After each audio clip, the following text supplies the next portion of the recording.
And from Suzette and Jonathan, who've been working with you and meeting with you, that you are already starting to see some of the effects of that. Yes. Where people are building these flats. Yes. And the infrastructure can't sustain it. The roads can't sustain it. People are parking in your driveways. You can't get in and out of your driveways. Crime. It is crime. I mean, you know what happens when places become overcrowded? They become ghettos. Yes. And what comes with ghettos is all this antisocial behavior that comes with that, which is crime, violence, and children not going to schools. The schools can't cope. There's no social amenities, so there's no sports facilities. So it is just bad planning. It's bad planning also not only because it's crude and racist in the way they've chosen where this can happen. It's bad planning because they're densifying the areas, as I said, that are already the most densely populated. And those areas are also the trip generators. If you think people live there, but there's not a lot of work in these areas.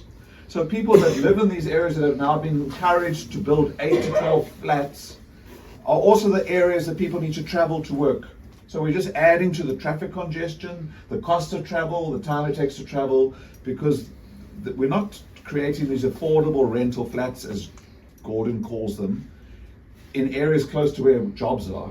Look, I mean, Phoenix is quite well located to some industrial areas, but for the rest of the Cape Flats, those people have to get into public transport or their own cars to get to where they are.